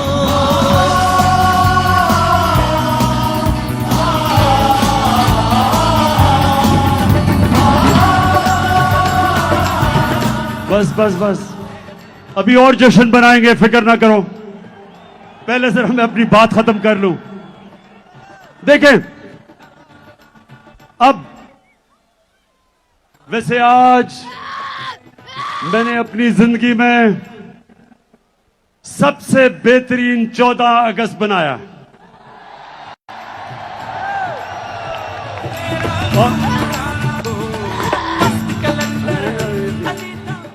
और मेरा दिल कह रहा है, पाकिस्तानियों, मेरा दिल कह रहा है कि जो इंशाअल्लाह अगली 14 अगस्त होगी, हम अपनी हकीकी आजादी ले चुके होंगे।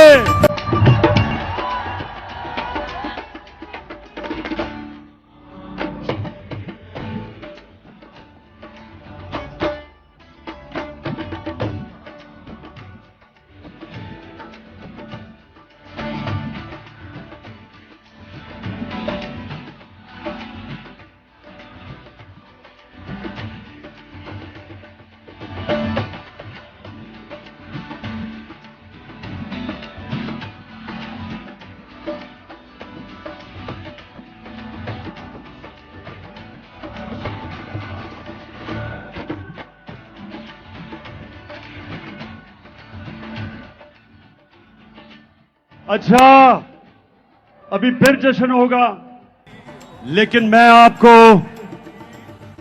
जो इस कौम के खिलाफ साजिश हो रही है वह मैं पहले वो साजिश बताऊंगा और उसके बाद बताऊंगा कि हमने कैसे इस साजिश को खत्म पाश करना है।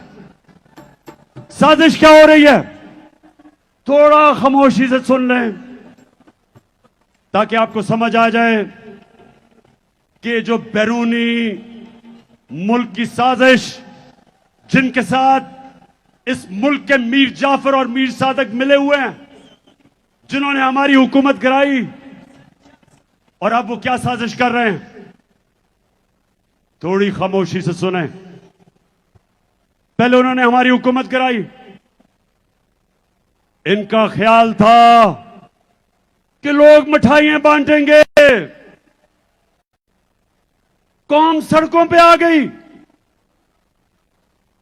करोड़ों लोग पाकिस्तान की सड़कों पे निकले। सारों ने निकल के कहा कि ये जो तुमने साजिश की है और हमारे मुल्क के ऊपर इस मुल्क के बड़े बड़े डाकुओं को मुसल्लत किया है, कौम सड़कों पे निकलाई। इन्होंने फिर आपके सामने लोगों के ऊपर खौफ तारी करने की कोशिश की।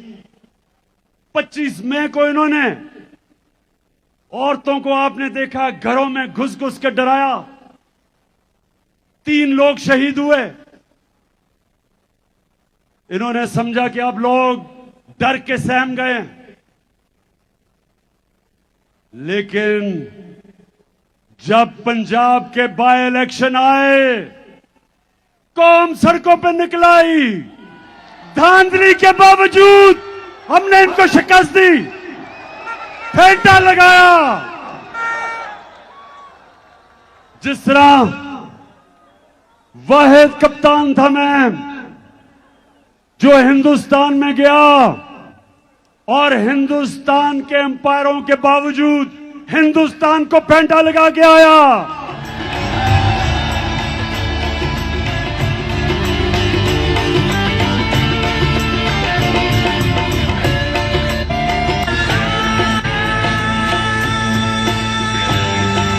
तो इस बारी इन्होंने इंतजामिया को साथ मिलाया, अंपायरों को साथ मिलाया, पुलिस का इस्तेमाल किया, और वो सिकंदर सुल्तान जो एक बददियानतदार इलेक्शन कमिश्नर, उसने पूरी मदद की इनकी, हर किस्म की धांधली की।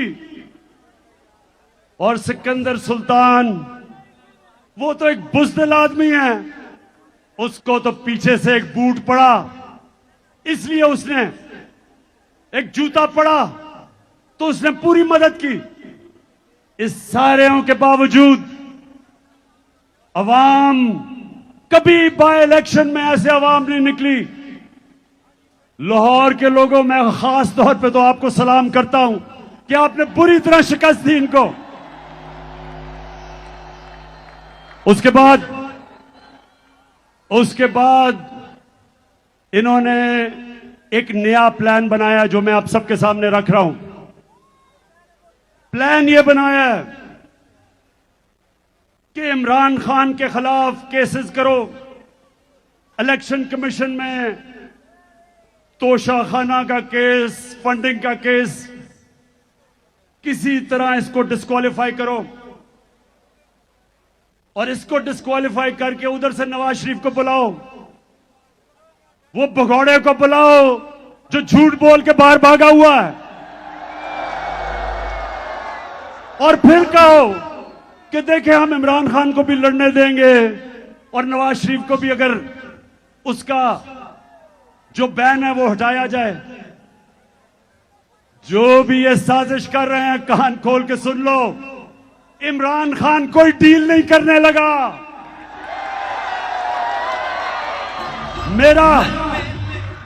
मेरा मुकाबला इस डाकू से ना करो, ये 30 साल से पैसे चोरी कर रहा है।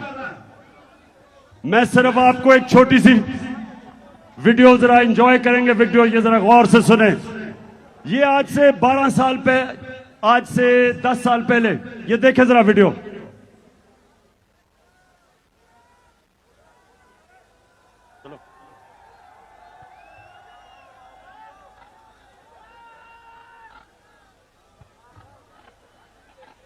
हाँ,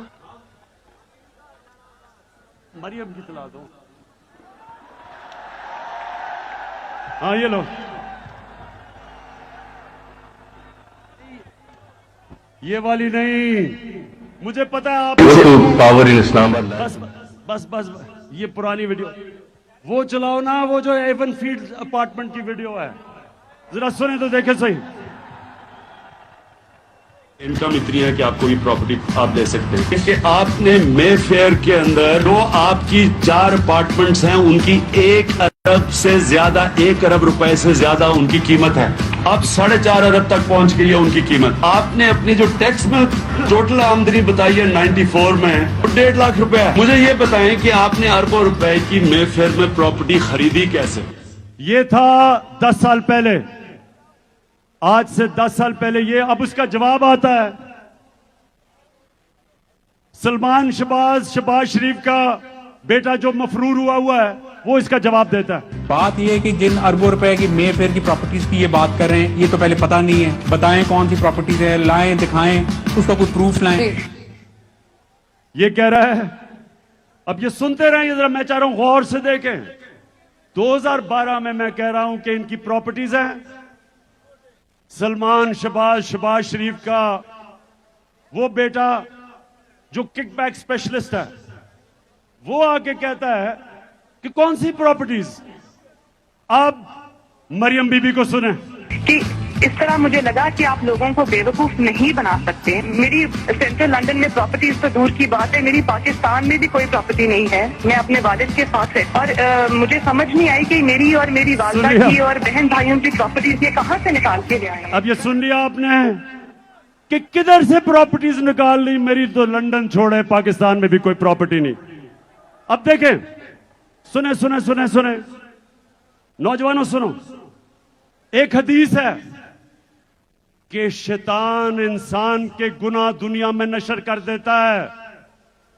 सुन ले, शैतान इंसान के गुनाह के दुनिया में इसलिए नशर कर देता है क्योंकि अल्लाह अल्लाह हक है। अब जरा आगे चलो, पैनमा का। नवाज शरीफ, मरियम नवाज, हसन नवाज और हुसैन नवाज के बैरून मुल्क खुफिया असासों का इंकशाफ। पनामा लीक्स ने बैरून मुल्क खुफिया दौलत का भांडा फोड़ दिया। सुन लिया, पनामा में बैनुल अक़वामी इंकशाफ होता है और जिन्होंने छुपाए होते हैं अपने असासे, वो सारे सामने आ जाते हैं। तो जब ये सामने आ जाते हैं तो नवाज शरीफ के बेटे हुसैन शरीफ क्या कहते हैं, ये जरा सुने। मैं इस बात को तस्लीम करता हूँ कि अल्हम्दुलिल्लाह पाक लेन के ऊपर जो अपार्टमेंट्स हैं वो अल्हम्दुलिल्लाह हमारे हैं। मैं इस बात को तस्लीम करता हूँ कि उनको ऑफशोर कंपनीज नेस्कॉल लिमिटेड और नीलसन लिमिटेड जो है उनको ओन करती हैं। और मैं आपको ये भी अर्ज करता हूँ उनको होल्ड कर रही है इस वक्त मरियम नवाज शरीफ, मेरी हमशीदा जो है। शुक्रिया शुक्रिया, ऐ अल्लाह तेरा शुक्र है, अल हक है, तू सच का खुदा है। तो सबके सामने क्या चीजें आई कि यहां के प्राइम मिनिस्टर ने आपका पैसा चोरी करके लंदन में अरबों रुपए की प्रॉपर्टीज ली और वो बाहर इंकशाफ में सामने आ गई। और ये कह रहे हैं कि वो आदमी जो 30 साल से मुल्क के पैसे चोरी करके बाहर लेके जा रहा है, वो कह रहे हैं कि इमरान खान को और उसको एक ही तराजू में खड़ा कर दो। मैं तो 20 साल बाहर कमाई की, सारे पैसे बैंकिंग चैनल से सब कुछ बेच के, सारा मेरा जीना मरना पाकिस्तान में है। और मुझे कह रहे हैं कि उसके साथ मुआवजा करेंगे। तो साजिश पहली ये कि नवाज शरीफ को लाने की कोशिश है। सितंबर की आखिर में नवाज शरीफ फिक्र ना करो, तुम्हारा मैं बहुत अच्छी तरह इस्तकबाल करूंगा।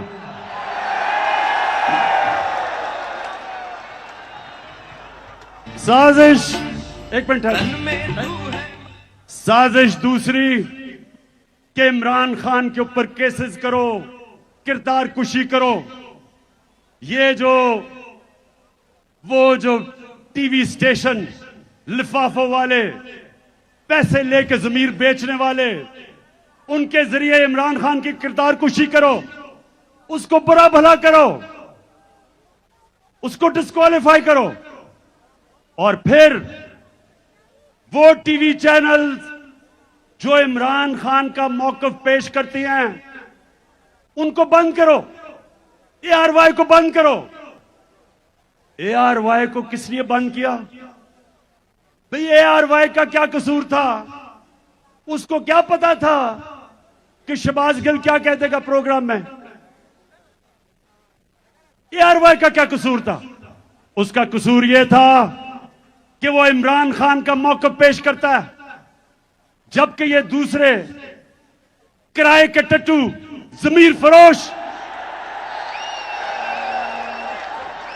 ये वो चैनल्स जो किरदार कुशी करते हैं और फिर सोशल मीडिया के लोगों के ऊपर क्रैकडाउन, सोशल मीडिया के बच्चों को टेलीफोन करके धमकियां, उनको डराना, उनको पकड़ लेना, खौफ फैलाना कि किसी तरह सोशल मीडिया भी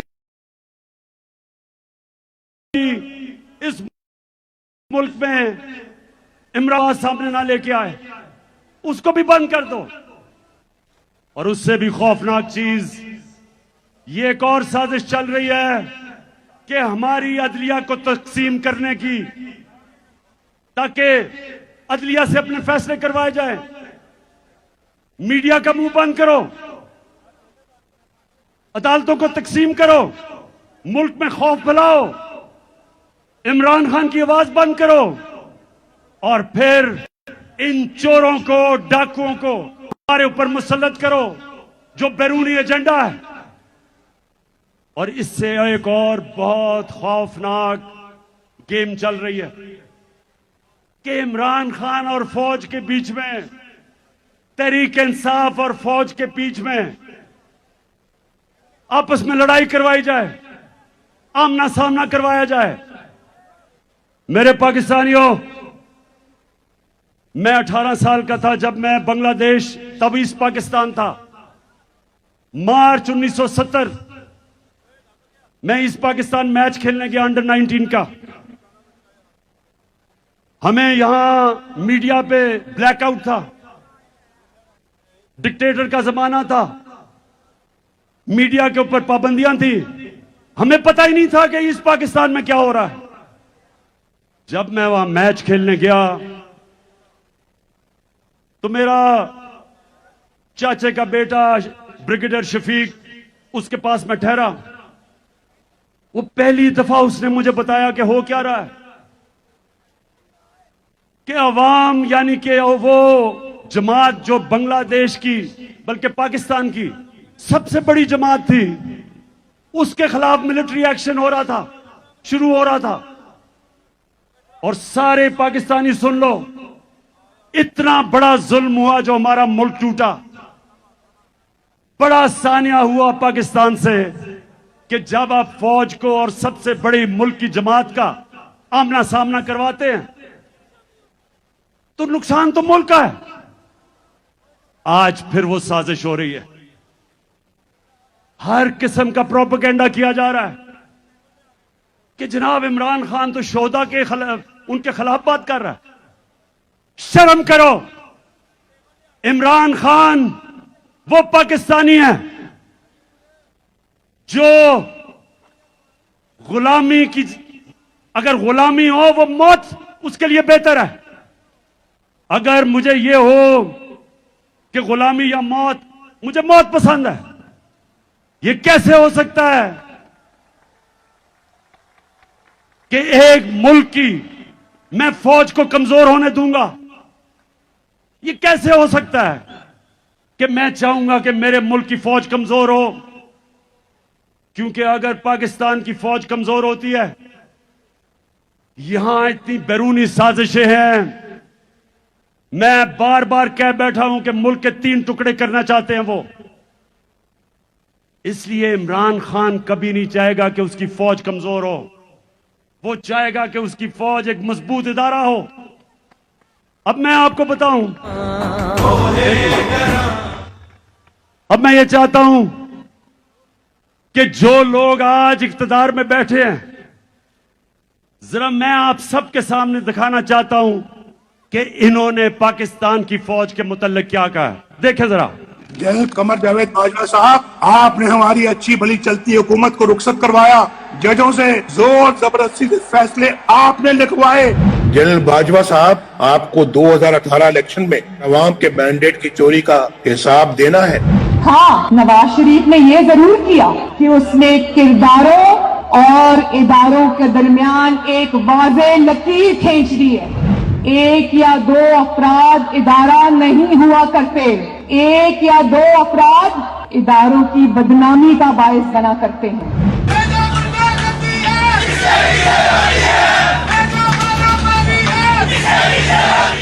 तुम हमें सियासत बतलाते हो, अपने हुदूद में रहो। इसराइल की नौकरी न किया करो। इसराइल के वजीफों पर पलने वाले जर्नलों, अपने हुदूद में रहो। बड़े बड़े रैंकों वालों से भी अपने आप को मुहतरम समझता हूँ, तो सीधे हो जाओ।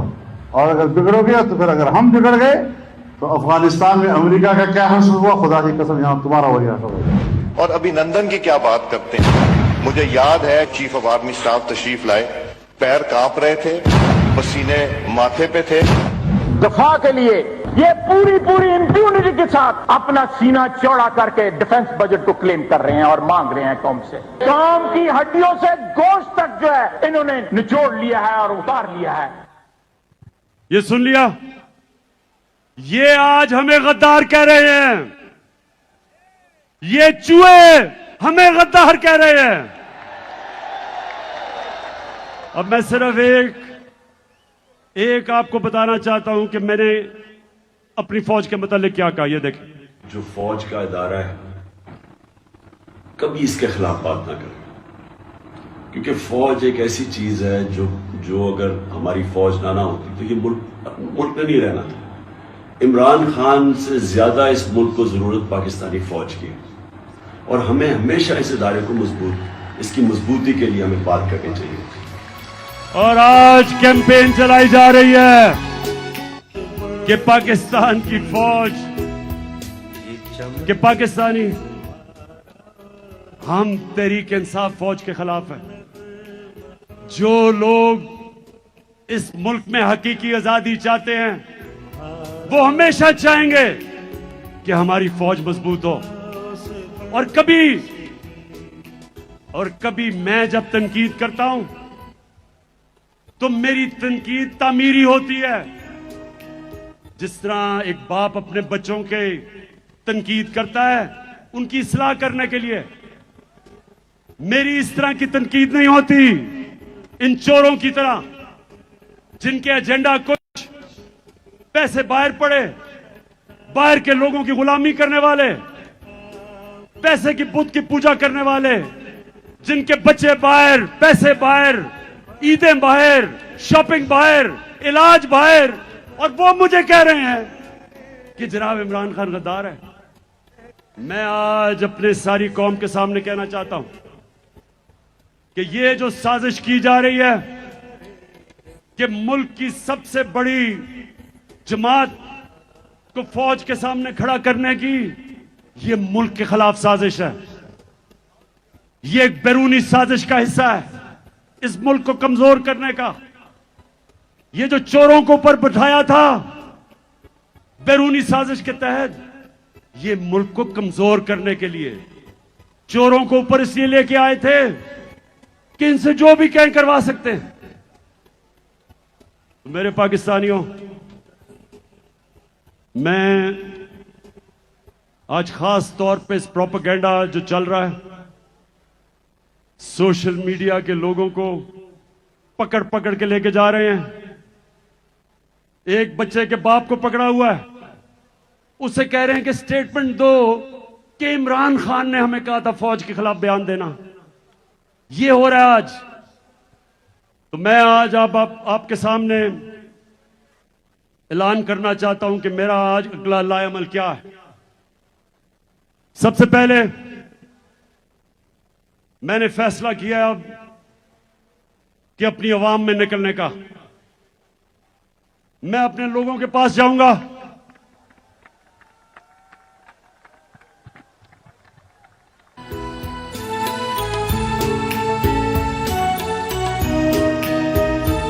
मैं पूरा टूर प्लान बनाया हुआ है। अगले हफ्ते पिंडी जलसा करने जा रहा हूं, उससे अगले बल्कि उसके चंद दिनों के बाद कराची इंतजार करो मेरी, मैं आ रहा हूं। मैंने बड़ी देर से, मुझे मौका नहीं मिल रहा कि ये जरदारी का भी सही माने में मुकाबला करने का। मैं आ रहा हूं इसके पास भी। ये पाकिस्तान का बड़ा लुटेरा जिसने जो जुल्म किया है सिंध की आवाम से, जो गुलाम बनाया हुआ है इसने सिंध के लोगों से, उन बेचारों के ऊपर FIRs, गुंडों से मार पड़वाना, जेलों में डालना, उनका पैसा खा जाना, जहालत में रखना, और सिर्फ इसलिए कि सिंध का पैसा लूट के ये बाहर ले जाए। तो इंशाअल्लाह सिंध में आपके पास भी आ रहा हूं। सखर का भी मेरा प्लान है। हैदराबाद आ रहा हूं, इस्लामाबाद जा रहा हूं, पेशावर तैयार हो जाओ, उधर भी आ रहा हूं। मर्दान आ रहा हूं।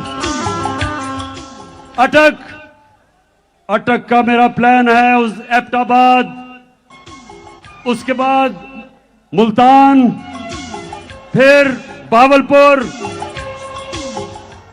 फिर सरगोदा, झेलम, गुजरात,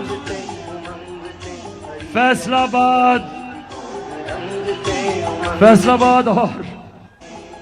और गुजरांवाला, और आखिर में कोयटा। आपको भी नहीं मैं भूला, उधर भी आ रहा हूं मैं।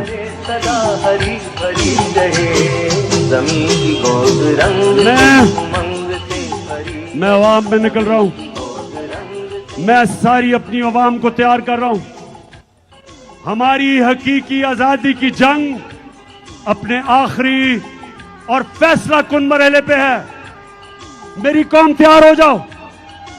मैंने अपनी सारी पार्टी, उनकी सारी तंजीमें, सबको मैंने पैगाम पहुंचा दिया कि आप तैयारी करें। एक मैं टाइगर फोर्स बना रहा हूं नौजवानों का, और उसमें हमारी बेटियां होंगी, नौजवान होंगे। जिस तरह तहरीक पाकिस्तान में मेरी वालदा और उनकी जनरेशन ने तहरीक पाकिस्तान में जिस तरह वो घर घर निकली, मैं आज अपनी सारी कौम को कह रहा हूं कि हमारी बेटियां, हमारे नौजवान तैयार हो जाओ। आपने घर घर जाना है। मेरी हकीकी आजादी का पैगाम घर घर लोगों के पास लेके जाना है। आपने लोगों को बताना है कि किसी चीज से आपने नहीं खौफजदा होना। ये आपको डराने की कोशिश करेंगे, जिस तरह इन्होंने 25 मई को की। ये हर किस्म का खौफ आप में पैदा करेंगे। जब तक आपका कप्तान खौफजदा नहीं, तो आपको किसी से डर है? खुदा करे, खुदा करे, खुदा करे, खुदा करे सदा हरी भरी रहे। जमीन की गोद रंग से, उमंग से भरी रहे। जमीन की गोद रंग से। तो फिर से आखिर में, अच्छा मैं पाकिस्तानियों सुनो आखिरी मेरी बात।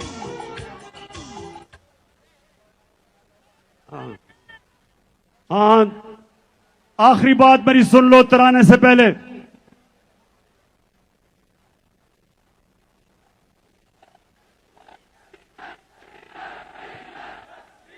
बता हुआ नजर में गुलाब था छुपा हुआ।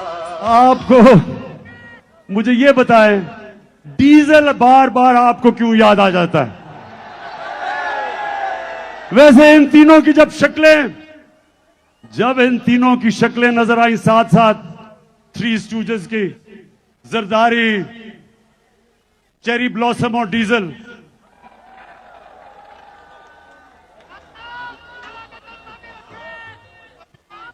सुन ले, एक चीज मैं चाहता हूं आपसे।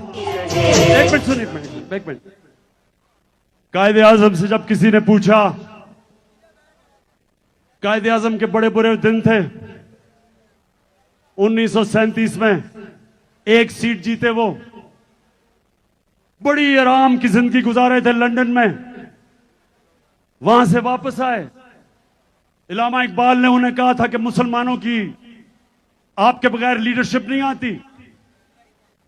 तो कायदे आजम जब वापस आए तो एक सीट मिली।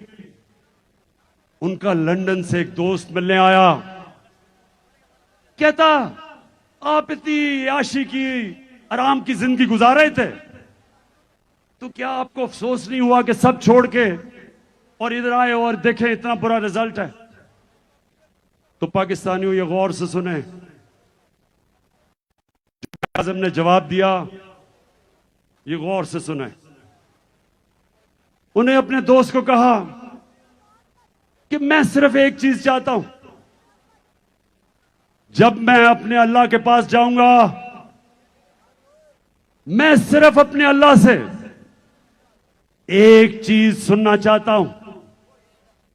और उन्होंने अंग्रेजी में यह कहा कि मैं अल्लाह से यह सुनना चाहता हूं कि अल्लाह मुझे कहे कि वेल डन मिस्टर जुना, यू ट्राइड योर बेस्ट।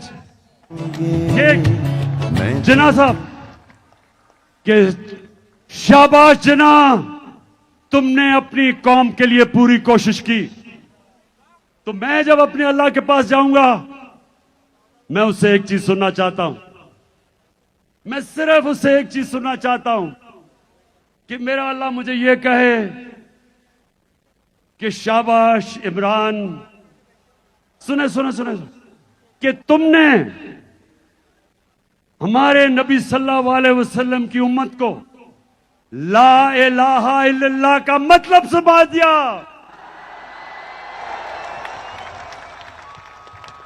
अच्छा, अब मिलके आज हम सारे कौमी तराना 14 अगस्त को हम इस्तकबाल करते हुए गाएंगे। इधर आओ। सलमान ऊपर आ। पाक सरज़मीन शाद बाद, ईश्वरे हसीन शाद बाद, तू निशाने अज़्मे आलीशान अर्ज़े पाकिस्तान, मरकज़े यकीन शाद बाद। पाक सरज़मीन का निज़ाम, क़ुव्वते अख़ुव्वते अवाम, क़ौम मुल्क सल्तनत आइंदा ताबिंदाबाद, शाद बाद मंज़िले मुराद, परचमे सितारा हिलाल, रहबरे तरक्कियो कमाल, तर्जुमाने माज़ी शाने हाल, जाने इस्तक़बाल, साये खुदाए ज़ुल्जलाल। पाकिस्तान। अब मैं नूरुल कादरी साहब को अभी नहीं एक मिनट रोको। मैं चाहता था कि नूरुल हक कादरी साहब हमारे शोधा के लिए दुआ करें। कायदे मिल्लत इस्लामिया इमरान खान का हुक्म है कि इस आधी रात को पाकिस्तान की आज़ादी से लेकर आज के हकीकी आज़ादी तक जितने शुहदा है, हम सब अपनी बंदगी और आजिज़ी के हाथ मौला कुद्दूस के हाथ उठाएं और दुआ करें कि मेरे रब्बे जुल जलाल हमारे इस प्यारे महबूब वतन पाकिस्तान की हिफाजत फरमा। वो सारे लोग जो इस वतन की हिफाजत की ड्यूटी पे हैं, उनकी भी हिफाजत फरमा। क़याम पाकिस्तान से लेकर हकीकी आज़ादी तक, इस आहद तक जितने लोगों ने अपने जानों की कुर्बानियां पेश किए, अपने पाकीज़ा रूह पेश किए, अपने मुक़द्दस खून पेश किए, या इलाहुल आलमीन उनके दरजात बुलंद फरमा, उनके दरजात बुलंद फरमा, उनके दरजात बुलंद फरमा और उनका हशर बदर, उहद और करबला के शुहदा के साथ फरमा।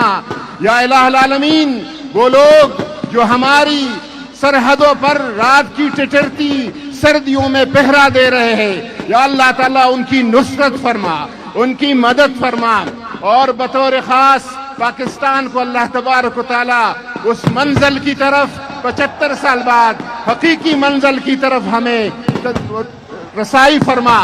हमारे कायद इमरान खान के लिए दुआ फरमाए कि या इलाहुल आलमीन इस बंदे की हिफाजत फरमा, इनको इस्तिकामत अता फरमा और हर किस्म बैरूनी और अंदरूनी दुश्मनों और साजिशों से अपनी हिफाजत में फरमा।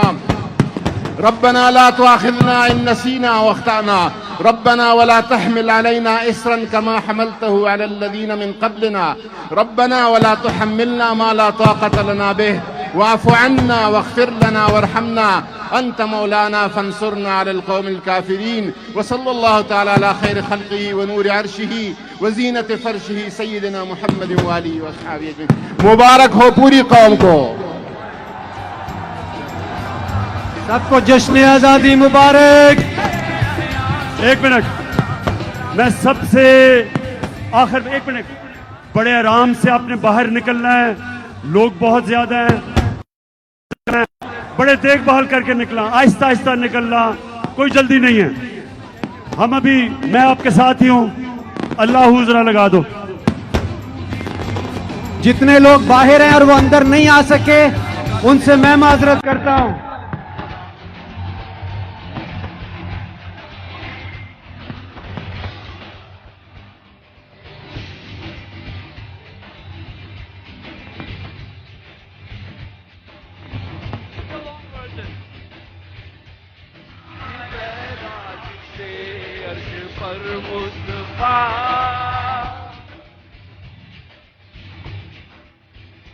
आए